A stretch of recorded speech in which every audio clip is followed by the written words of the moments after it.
Hello student, আজকে আমরা শুরু করতে চলেছি দশম শ্রেণীর জীবনবিজ্ঞানের অভিব্যক্তি অভিযোজন অধ্যায়, যেখানে অভিব্যক্তি বলতে ক্রমবিকাশ বোঝায়, অর্থাৎ সরল জীব থেকে জটিলতর জীবের উৎপত্তি। তাহলে অভিব্যক্তি বলতে কি বোঝানো হচ্ছে? অভিব্যক্তি কথার অর্থ হচ্ছে ক্রমবিকাশ, অর্থাৎ সরল জীব থেকে জটিলতর জীবের উৎপত্তি। এবং অভিব্যক্তি কথাটা বলতে গেলে আমাদের অভিযোজন কথাটাও বলতে হবে। অভিযোজন অর্থাৎ অ্যাডাপ্টেশন, যেটা হচ্ছে পরিবেশের সঙ্গে মানিয়ে নেওয়ার পদ্ধতি। এবং এই অভিব্যক্তি অভিযোজনের মধ্যে পারস্পরিক সম্পর্ক আছে। কেমন? অভিযোজন ও অভিব্যক্তি পরস্পরের সাথে সম্পর্কিত এইভাবে যে অভিযোজনের ফলে অভিব্যক্তি ঘটে, অর্থাৎ অভিব্যক্তির কারণ হচ্ছে অভিযোজন। আবার অভিব্যক্তির ফলে উৎপন্ন জীবেদের খাওয়াতে হয়, অর্থাৎ অভিযোজিত হতে হয়। আমরা এবারে নেক্সট স্লাইডে চলে আসি।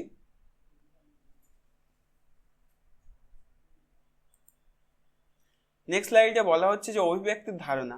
তো অভিব্যক্তির ধারণা প্রথম পাওয়া যায় ল্যাটিন শব্দ ইভলভেরি থেকে, অর্থাৎ ইভলিউশন কথাটির উৎপত্তি হয়েছে, যার অর্থ হলো ক্রমবিকাশ বা জৈব অভিব্যক্তি। তাহলে ইভলভেরি কথাটার অর্থ কি? ইভলভেরি কথাটার অর্থ হচ্ছে ক্রমবিকাশ বা জৈব অভিব্যক্তি। ক্রমবিকাশ বা জৈব অভিব্যক্তি বলতে জীবের ক্রমবিকাশকে বোঝায়। বিজ্ঞানী হারবার্ট স্পেন্সারের মতে কোনো সত্তার বিকাশ যখন মন্থর, অর্থাৎ বিকাশটা কেমন হবে? মন্থর মানে খুব ধীরে ধীরে হবে, কিন্তু সেটা গতিশীল হতে হবে।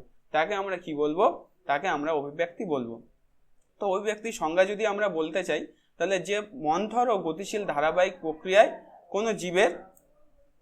কোনো জীবের উদ্বংশীয় সরলতম জীব থেকে ক্রমান্বয়ে জটিল জীবের উদ্ভব হয়, তাকে অভিব্যক্তি বা জৈব অভিব্যক্তি বা জীব বিবর্তন বলে। আর এই অভিব্যক্তির জন্য আমাদের সমাজে বা আমাদের পরিবেশে এত জীব বৈচিত্র্য লক্ষ্য করা যায়।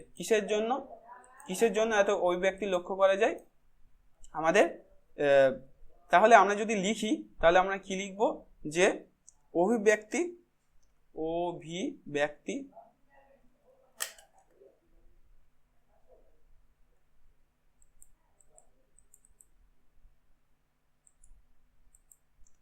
অভিব্যক্তির ধারণা আমরা বুঝতে পেরেছি।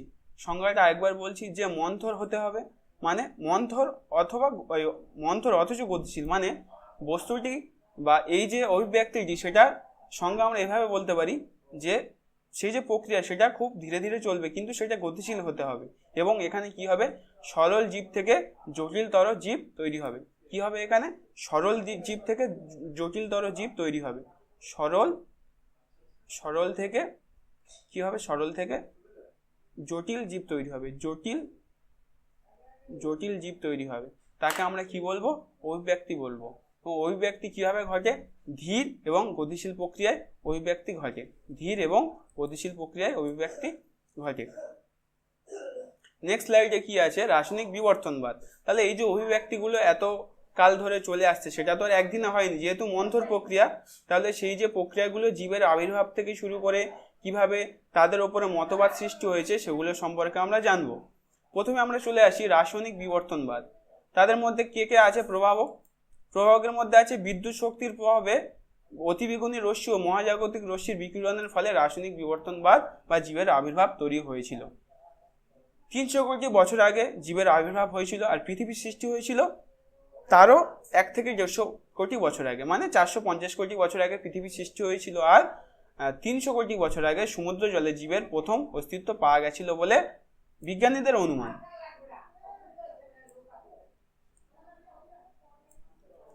এবারে আমরা চলে আসি ওপারিন ও হ্যালডেনের মতবাদে। বিজ্ঞানী ওপারিন 1920 সালে এই মত ব্যক্ত করেন যে আদিম পৃথিবীতে সরল যৌগগুলি ধীরে ধীরে অধিকতর জটিল জৈব যৌগে পরিণত হয়েছে। পরবর্তীকালে হ্যালডেন 1930 সালে জীব সৃষ্টি সম্বন্ধে একই মতবাদ দেন। জীব সৃষ্টি সম্বন্ধে হ্যালডেন ও ওপারিনের এই মতবাদকে রাসায়নিক বিবর্তনবাদ বলা হয়। জীবনের রাসায়নিক উৎপত্তির ধাপ। তাহলে জীবের যে রাসায়নিক উৎপত্তি হয়েছিল, সেই ধাপগুলো আমরা আস্তে আস্তে বলি। কিরকম ধাপ আছে? সেই ধাপগুলো আছে, প্রথমে জৈব যৌগের উৎপত্তি। তাহলে জৈব যৌগের উৎপত্তির মধ্যে হাইড্রোকার্বন সৃষ্টি, কার্বন অক্সি ও হাইড্রক্সি যৌগ গঠন। তাই জৈব যৌগের মধ্যে কি কি আছে? জৈব যৌগের মধ্যে আছে বিভিন্ন প্রকার জৈব যৌগ ধাপে ধাপে সৃষ্টি হয়েছিল। যেমন হাইড্রোকার্বন সৃষ্টি, প্রথম যে কার্বন যৌগ সৃষ্টি হয়েছিল সেটি ছিল হাইড্রোকার্বন। প্রথম যে কার্বন যৌগ সৃষ্টি হয়েছিল সেটা কি ছিল? হাইড্রোকার্বন, মানে হাইড্রোজেন আর কার্বন দিয়ে হাইড্রোকার্বন সৃষ্টি হয়েছিল। তার মধ্যে অ্যাসিটিলিন আছে, মিথেন আছে আর ইথিলিন আছে। এর মধ্যে মিথেন হচ্ছে সম্পৃক্ত হাইড্রোকার্বন এবং অ্যাসিটিলিন, ইথিলিন এগুলো হচ্ছে অসম্পৃক্ত হাইড্রোকার্বন। তো সম্পৃক্ত হাইড্রোকার্বন মানে কার্বন তো চতুর্যোজী হয়, চতুর্যোজী কার্বনের সাথে সমস্তই চারটে বন্ডের সাথে চারটে হাইড্রোজেন যুক্ত থাকলে তখন তাকে আমরা কি বলবো? যে সম্পৃক্ত হাইড্রোকার্বন। আর যদি চারটে বন্ডের সাথে চারটে হাইড্রোজেন না যুক্ত থেকে বন্ড করে তখন তাকে আমরা বলবো অসম্পৃক্ত হাইড্রোকার্বন। অসম্পৃক্ত হাইড্রোকার্বনের উদাহরণ হলো অ্যাসিটিলিন, ইথিলিন ইত্যাদি। এরপরে কার্বনের অক্সি ও হাইড্রক্সি যৌগ গঠন। সম্পৃক্ত অসম্পৃক্ত হাইড্রোকার্বন উত্তপ্ত বাষ্পের সঙ্গে বিক্রিয়া করে সৃষ্টি হয়েছিল অক্সি ও হাইড্রক্সি যৌগ। তার ফলে কি গঠিত হয়েছিল? অ্যালডিহাইড, কিটোন, অ্যাসিড ইত্যাদি।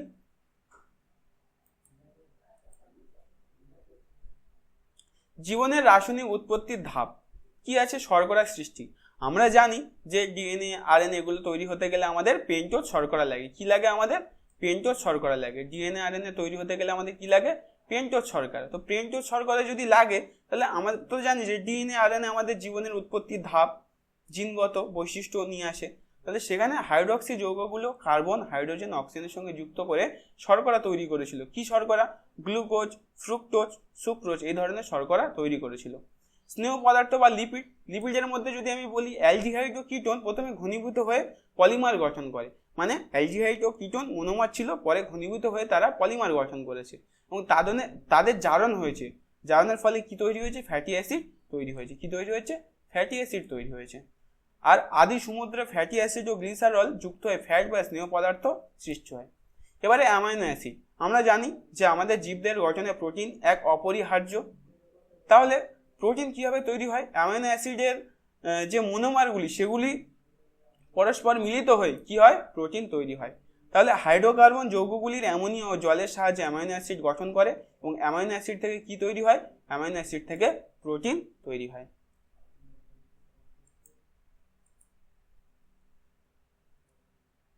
তরল স্যুপ থেকে নিউক্লিক অ্যাসিড। তাহলে আমরা তো জানি যে নিউক্লিক অ্যাসিড যুক্ত হয়নি, নিউক্লিওটাইডগুলো যুক্ত হয়ে, এরকম নিউক্লিওটাইড যেগুলো ছিল, নিউক্লিওটাইড আমি একবার মনে করিয়ে দিচ্ছি। নিউক্লিওটাইডের মধ্যে কি কি ছিল? নিউক্লিওটাইডের মধ্যে ছিল বি, এস আর পি। কি ছিল? বিএসপি। বি থেকে কি ছিল? ওখান থেকে বি থেকে ছিল বেস। বি থেকে কি ছিল? বেস বা বি থেকে ছিল বেস, বেস মানে ক্ষার। এস থেকে কি ছিল? সুগার। এস থেকে কি ছিল? সুগার। এস থেকে কি ছিল? সুগার। পি থেকে কি ছিল? পি থেকে ছিল পেন্টোজ শর্করা। পেন্টোজ শর্করা, পেন্টোজ শর্করা। তাহলে বেস, সুগার, পেন্টোজ শর্করা। তাহলে নিউক্লিক অ্যাসিডের গঠনে আমরা যদি বলতে চাই তাহলে নিউক্লিক অ্যাসিডের গঠনে কি কি থাকবে? নিউক্লিক অ্যাসিড নিউক্লিওটাইডগুলি যুক্ত হয়ে নিউক্লিক অ্যাসিড তৈরি করেছিল। তাহলে নিউক্লিক অ্যাসিডের গঠনগত কার্যগত একক নিউক্লিওটাইড। নিউক্লিক অ্যাসিডের গঠনগত কার্যগত একককে কি বলবো আমরা? নিউক্লিওটাইড। এবং পরে বিজ্ঞানীরা মনে করেন যে আরএনএ গঠিত হয়েছিল এবং পরে ডিএনএ। মানে আমরা সবাই জানি বা আমাদের মনে হয় যে ডিএনএ আগে গঠিত হয়েছিল, কিন্তু না, আগে গঠিত হয়েছিল আরএনএ। এবারে আমরা প্রথমে চলে আসি জৈব যৌগের মিশ্রণ। বিভিন্ন প্রকার জৈব যৌগ যেমন acetylene, methane, ethylene, aldehyde, ketone এগুলো মিশ্রিত হয়ে তরল স্যুপ তৈরি করেছিল। এই যে তরল স্যুপ, হট ডাইলিউট স্যুপ, এই জিনিসটা কিন্তু ইম্পর্টেন্ট আছে, তোমাদের কিন্তু এই জিনিসটা মনে রাখতে হবে, কারণ এটা কিন্তু পরীক্ষায় আসে। ডাইলিউট স্যুপ কিন্তু তোমাদের মনে রাখতে হবে, ঠিক আছে? এই তরল স্যুপ যেটা আছে এটা কিন্তু ইম্পর্টেন্ট, এই ইম্পর্টেন্ট জিনিসটা কিন্তু তোমাদের মনে রাখতে হবে। তারপরে গরম তরল স্যুপের বিভিন্ন জৈব যৌগগুলি কাছাকাছি আসার ফলে বিভিন্ন জটিল যৌগ যেমন পলিস্যাকারাইড, স্নেহ পদার্থ মানে lipid, protein, nucleoside, nucleotide, amino acid ইত্যাদি তৈরি হয়েছিল। অর্থাৎ এই যে গরম তরল স্যুপ, এখান থেকে আমাদের জীব গঠনের বা জীবন তৈরি বা জীব সৃষ্টি তৈরির প্রথম যে ধাপ সেটা কিন্তু সম্পন্ন হয়েছিল।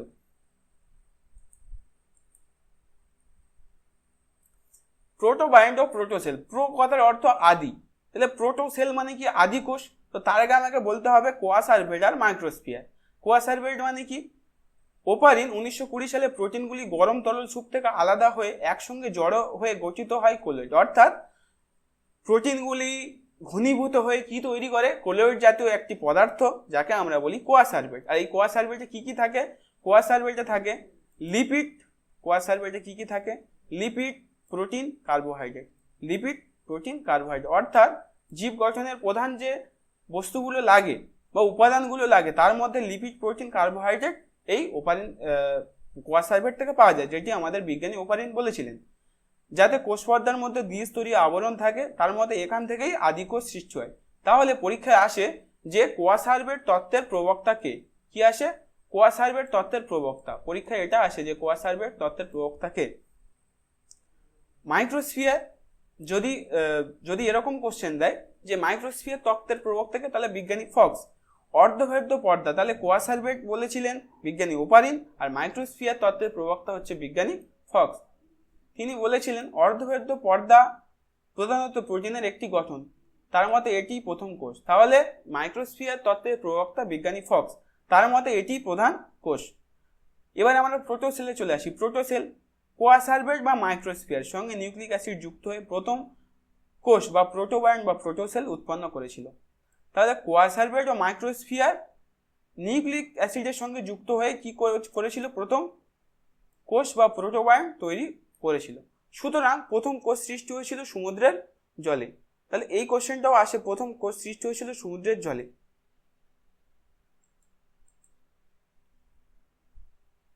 ছবিতে দেখে নাও কোয়া সার্ভেট, মাইক্রোস্ফিয়ার ও প্রোটোবায়ন। তো কোয়া সার্ভেটের মধ্যে কি কি আছে? দ্বিস্তরীয় আবরক আছে, লিপিড আছে, প্রোটিন আছে, কার্বোহাইড্রেট আছে। সোজা কথা, একটা জীবের সত্তার জন্য লিপিড, প্রোটিন ও কার্বোহাইড্রেট তো অপরিহার্য, তার সাথে কি আছে? একটা দ্বিস্তরীয় আবরণ আছে, একটা দ্বিস্তরীয় আবরণ আছে। মাইক্রোস্ফিয়ার ছবিটা বি, সেখানে শুধু প্রোটিন আছে, মাইক্রোস্ফিয়ারে কোনো লিপিড, কার্বোহাইড্রেট নেই, শুধুমাত্র প্রোটিনের গঠনটাই দেখা যায়। এবং সেখানে দ্বিস্তরীয় আবরক নেই, সেখানে একটা অর্ধভেদ্য পর্দা আছে। আর অর্ধভেদ্য পর্দা আমরা কাকে বলি? যে পর্দা দিয়ে কিছু সিলেক্টিভলি আয়ন বা সিলেক্টিভলি বস্তু সেখান থেকে যাওয়া আসা করতে পারবে, সব বস্তু বা সব কিছু সেখান থেকে যাওয়া আসা করতে পারবে না। হাইড্রোফোবিক আর হাইড্রোফিলিক টেল। হাইড্রোফোবিক মানে যারা জলকে আকর্ষণ করে, ফিলিক যারা ওয়াটার লাভিং তারা হচ্ছে হাইড্রোফোবিক, যারা ওয়াটার লাভিং তারা হচ্ছে হাইড্রোফিলিক, আর যারা জলকে ভয় পায় তারা হচ্ছে হাইড্রোফোবিক। তাহলে এই যে প্রোটোবায়ন্ট, সেই প্রোটোবায়ন্টের গঠন আমরা দেখছি হাইড্রোফিলিক হেড, মানে তাদের যে মাথার অংশটা সেটা তারা হাইড্রোফিলিক, মানে তারা জলকে আকর্ষণ করে, আর টেল মানে লেজের অংশটা তারা জলকে বিকর্ষণ করে, অর্থাৎ জলকে ভয় পায়, তারা হচ্ছে হাইড্রোফোবিক।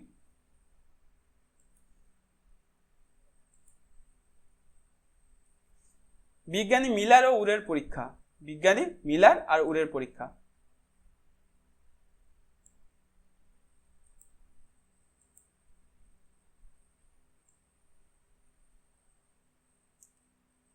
বিজ্ঞানী মিলার ও উরের পরীক্ষা থেকে আমাদের কিছু কোশ্চেন আসে, যেমন কত অনুপাতে তিনি ওই গ্যাসগুলো নিয়েছিলেন, বা কত ওই যে চেম্বার বা যে যন্ত্রে তিনি পরীক্ষাটা করেছিলেন তাতে কত উষ্ণতা ছিল, সেটাও আসে। তো আস্তে আস্তে আমরা শুরু করছি।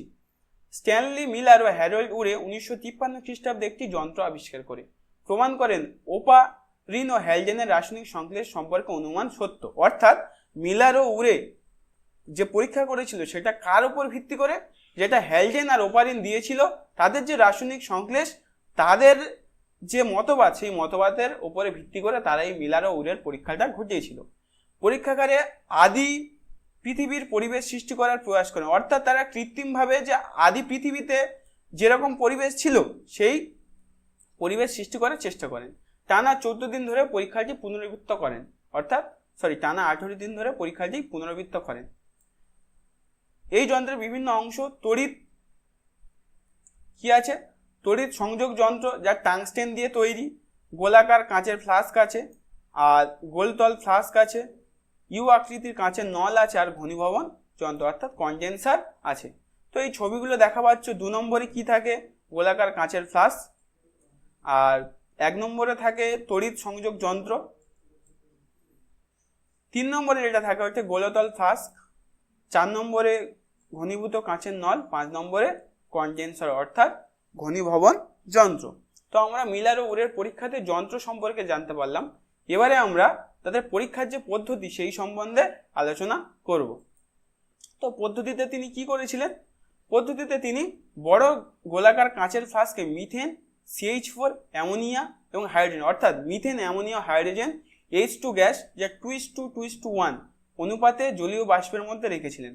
পরীক্ষায় এই কোশ্চেনটা কিন্তু আসে, কত ইস্টু অনুপাতে রেখেছিলেন তিনি? কত ইস্টু 2:1 অনুপাতে কিন্তু তিনি রেখেছিলেন।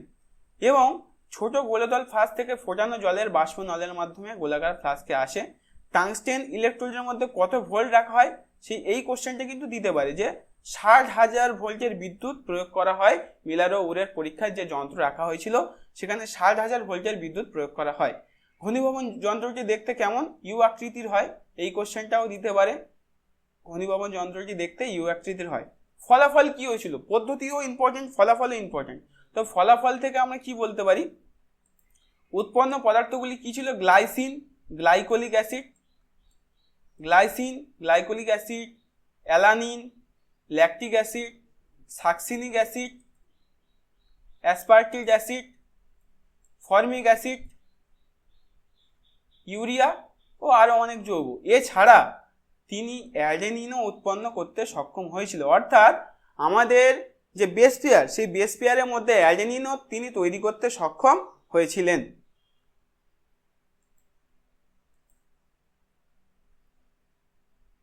তাহলে একবার ছবিটা ভালো করে দেখে নাও যে কোথায় কি আছে। কি কি গ্যাস নেওয়া হয়েছিল? তিনি কি কি গ্যাস নিয়েছিল? তিনি নিয়েছিলেন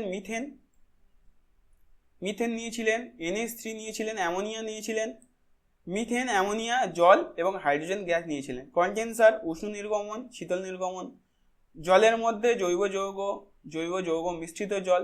এটা কিন্তু তিনি পৃথিবীর সৃষ্টির সময় যে পরিবেশ ছিল সে আদি পরিবেশ সৃষ্টির চেষ্টা করেছিলেন। কিরকম সৃষ্টি করার চেষ্টা করেছিলেন? আদি পরিবেশ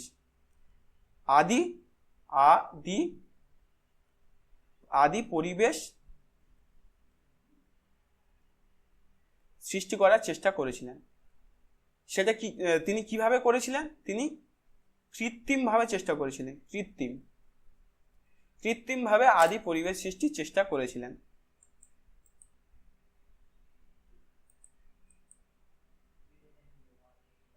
এবারে আমরা আস্তে আস্তে চলে আসি পৃথিবীর সৃষ্টি, জীবের উৎপত্তি, এককোষী জীবের উৎপত্তি কিভাবে কি ঘটেছিল। তো প্রথমে আমরা ধরছি পৃথিবীর সৃষ্টি হয়েছিল। কি হয়েছিল? পৃথিবী সৃষ্টি হয়েছিল। তাহলে পৃথিবী সৃষ্টি হয়েছে, তারপরে জীবের উৎপত্তি ঘটেছে। কোথায় ঘটেছিল? সমুদ্রে। কোথায় ঘটেছিল? সমুদ্রে। আসছে আস্তে আস্তে। তো প্রথমে কি বহুকোষী জীবের উৎপত্তি হয়েছিল? না, প্রথমে এককোষী মানে অ্যামিবা এই ধরনের প্রাণীদের বা ব্যাকটেরিয়া এই ধরনের প্রাণীদের উৎপত্তি হয়েছিল। তারপরে সালোক সংশ্লেষকারী ব্যাকটেরিয়া তৈরি হয়েছিল। যেমন সালোক সংশ্লেষী ব্যাকটেরিয়ার মধ্যে কি কি পড়বে? Cyano bacteria. কি কি পড়বে? Cyano bacteria. তাহলে সালোক সংশ্লেষকারী ব্যাকটেরিয়ার মধ্যে কি আছে? সায়ানো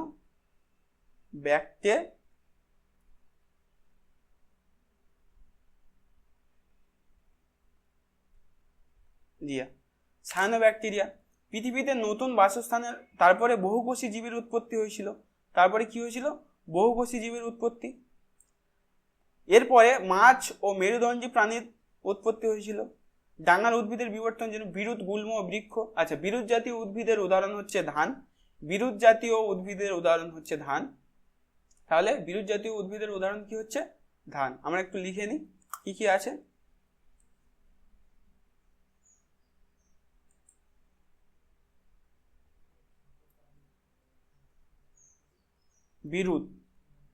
বিরুতের মধ্যে কে পড়বে? ধান।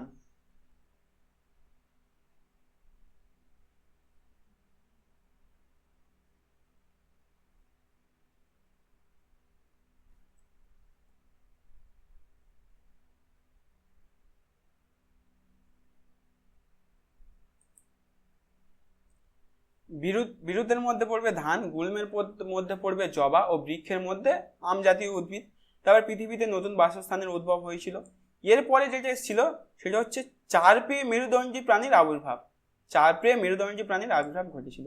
ডাঙায় উঠতে চেষ্টা করে সরীসৃপ, এবং সরীসৃপের পরে কি তৈরি ছিল? পক্ষী এবং স্তন্যপায়ী।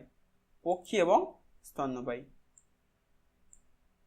তাহলে অভিব্যক্তি যে মুখ্য ঘটনাবলী বা অভিব্যক্তি কাল যেভাবে সময়ের সাথে সাথে অভিব্যক্তি ঘটেছে তাদের সম্বন্ধে আমরা এখানে তীর চিহ্নের সাহায্যে পড়ে নিলাম।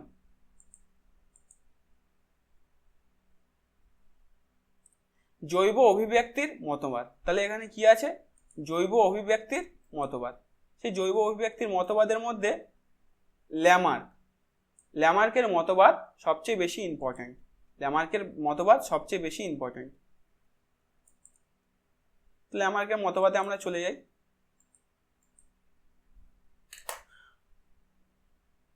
ল্যামার্ক মতবাদের প্রবক্তা John Baptiste de Monet Lamarck. পুরো নামটা পরীক্ষায় দিতেও পারে কোনো কোনো বছরে, মনে রাখা দরকার। John Baptiste de Monet Lamarck, প্রবক্তা ইম্পর্টেন্ট। প্রকাশনা ফিলোসফি জুওলজি, অর্থাৎ পরীক্ষায় কোশ্চেন দেয় যে ল্যামার্কের একটি বইয়ের নাম লেখো। কি লেখো? ল্যামার্কের একটি বইয়ের নাম লেখো। তাহলে ফিলোসফিক জুওলজি নামক গ্রন্থে সর্বপ্রথম অভিব্যক্তি সংক্রান্ত মতবাদ কে দেন? ল্যামার্ক। এই মতবাদকে কি বলা হয়? ল্যামার্কবাদ বলা হয়। এই মতবাদকে কি বলা হয়? ল্যামার্কবাদ বা ল্যামার্কিজম বলা হয়। এবার ল্যামার্কবাদের প্রথম সূত্র, অর্থাৎ ল্যামার্ক কি কি বলেছিল সেই ভিত্তিতে সূত্রগুলো বলা হয়েছে। প্রথম সূত্রতে কি বলা হচ্ছে? প্রথম সূত্রতে বলা হচ্ছে পরিবেশের প্রভাব, অর্থাৎ ল্যামার্কের মতে জীবদেহের গঠনের পরিবর্তনে পরিবেশের প্রভাব গুরুত্বপূর্ণ। পরিবেশের পরিবর্তন ঘটলে জীবের স্বভাব ও দেহ পরিবর্তন ঘটে। পরিবেশের পরিবর্তন মাটি, খাদ্য, তাপমাত্রার উপর প্রভাব ফেলে। সেই কারণেই প্রাণীরা এক স্থান থেকে অন্য স্থানে অভিযোজন করে। অর্থাৎ পরিবেশের উপর প্রভাব মানে আজকে যদি এখানে বন্যা হয়ে যায় তাহলে এখানকার যত সরীসৃপ তারা চেষ্টা করবে অন্য একটা জায়গায়, অন্য একটা বাসস্থান খোঁজার যেখানে তারা স্বাচ্ছন্দ্য বোধ করবে। এইভাবে পরিবেশের ওপর প্রভাব কিন্তু পড়ে এবং সেই ক্ষেত্রে তারা অন্য স্থানে অভিযোজন করে। এবার ল্যামার্কবাদের মূল সূত্রেতে যদি আমি আসি,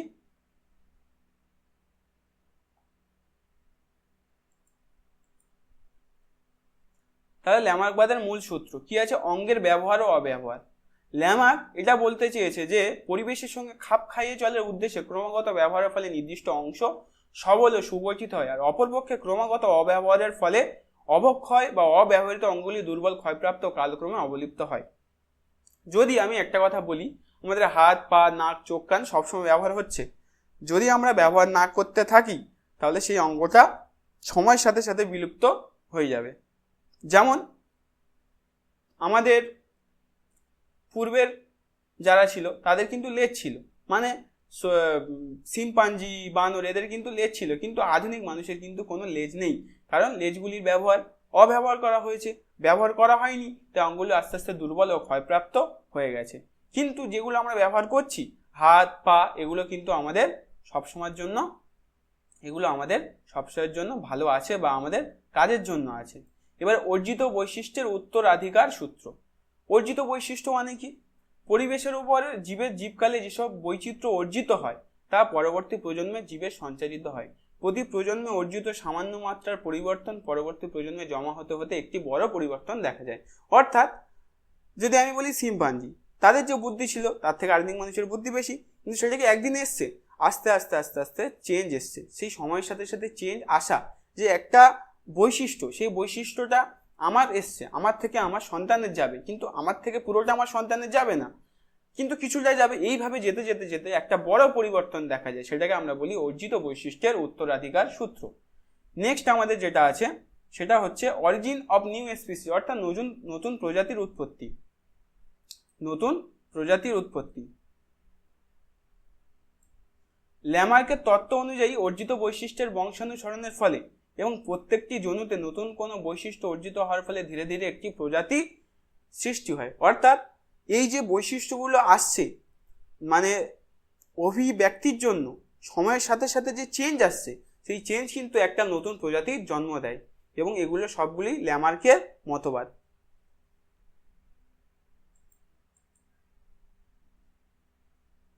এবার ল্যামার্কের মতবাদের সপক্ষেও যুক্তি আছে এবং বিপক্ষেও যুক্তি আছে। সপক্ষেও যুক্তি আছে, বিপক্ষেও যুক্তি আছে।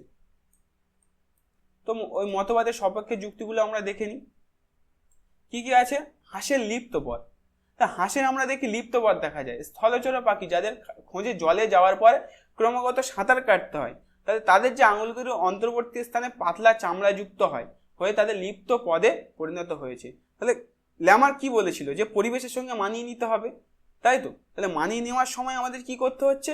যখন সে সাঁতার কাটবে তখন আস্তে আস্তে তাদের পায়ে তাদের লিপ্ত পথ তৈরি হচ্ছে।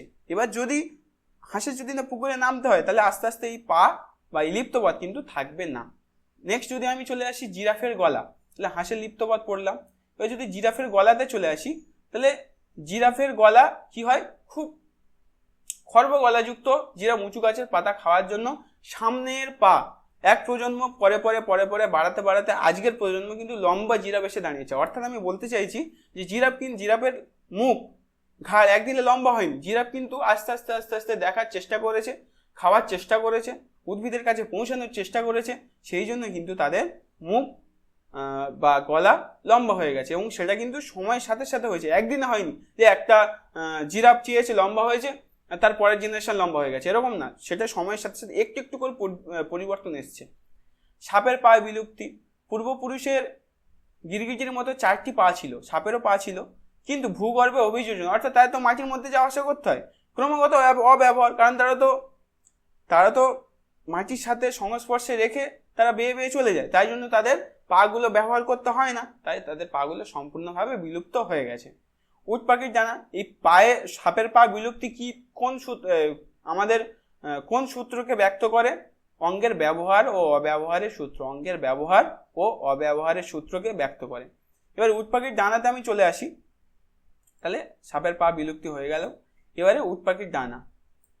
পূর্বপুরুষের সক্রিয় ডানা ছিল এবং আকাশে উঠতে পারত, কিন্তু বংশানুক্রমে ডানার ব্যবহার করতো না উট পাখিরা, ওড়ার চেষ্টা করতো না, তাই আস্তে আস্তে সেই উট পাখির ডানাও কিন্তু লুপ্তপ্রায় অঙ্গে পরিণত হয়েছে। ছবিগুলো ভালো করে দেখে নাও। এটা হচ্ছে হাঁসের লিপ্ত পথ। হাঁসের লিপ্ত পথ এইভাবে থাকে। আর সাপের তো পা নেই, দেখাই পাচ্ছ কোনো পা এখানে দেখা যাচ্ছে না।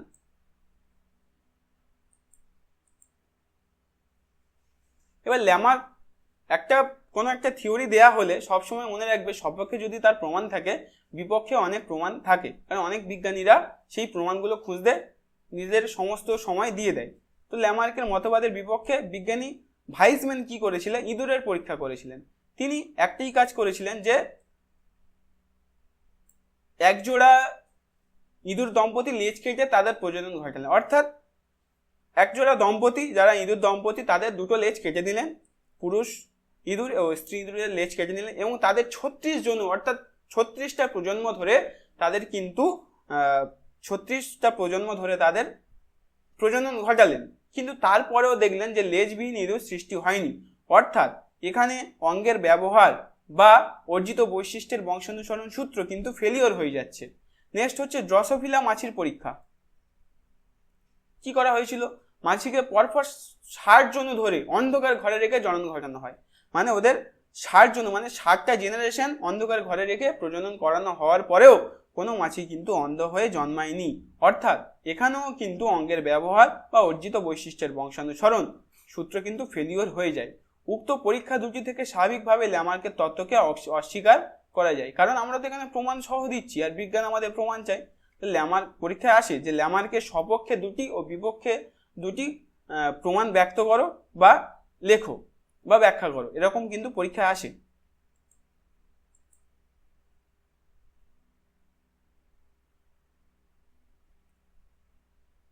এবার হচ্ছে বিবর্তনের ধারা বা রাসায়নিক থেকে জৈবিক। তাহলে যখন আমরা বিবর্তনের ধারা পড়ছিলাম, আমি আরেকবার তোমাদের রিক্যাপ করিয়ে দিচ্ছি জিনিসটাকে। যখন বিবর্তনের ধারা পড়ছিলাম তখন কি হয়েছিল? একটা সরল যৌগ ছিল, তার থেকে গরম তরল স্যুপ। তাহলে এখানে কি ছিল? সরল যৌগ ছিল, তার থেকে কি তৈরি হয়েছিল? গরম তরল স্যুপ তৈরি হয়েছিল, হট ডাইলিউট স্যুপ। তারপরে কোয়া সার্ভেট, যার তত্ত্ব দিয়েছিল ওপারিন এবং মাইক্রোস্ফিয়ার, যে কথাটা কে বলেছিলেন? বিজ্ঞানী ফক্স। তারপরে প্রথম কোষ কোথায় তৈরি হয়েছিল? সমুদ্রে। জৈবিক বিবর্তন কি হয়েছিল? পরিবেশের উপর। এটা রাসায়নিক উৎপত্তি, এটা জৈবিক বিবর্তন। পরিবেশের উপর প্রভাব।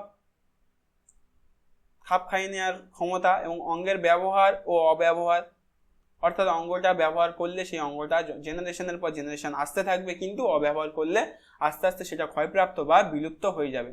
অর্জিত বৈশিষ্ট্যের বংশানুসরণ সূত্র এবং নতুন প্রজাতি, এইভাবে কিন্তু আমরা জৈবিক বিবর্তনটা দেখেছিলাম। এবং জৈবিক বিবর্তন ব্যাখ্যা কে করেছিলেন? বিজ্ঞানী ল্যামার। মূল কথা, অভিব্যক্তি অভিযোজন একটি ধারাবাহিক মন্থর ও গতিশীল প্রক্রিয়া যা 300 কোটি বছর ধরে পৃথিবীর জীব বৈচিত্র্যকে রূপ দিয়েছে।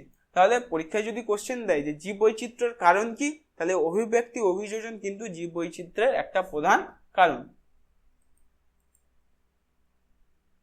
এই ল্যামার্কের যে মত অনুসারে মানে একটা জেনারেশন, এটা ধরো ফার্স্ট জেনারেশন, এটা সেকেন্ড জেনারেশন, এটা থার্ড জেনারেশন, এটা ফোর্থ জেনারেশন। তাহলে এই জেনারেশনের পর কি হচ্ছে, আস্তে আস্তে এক একটা চেঞ্জ আসছে, এক একটা কি আসছে,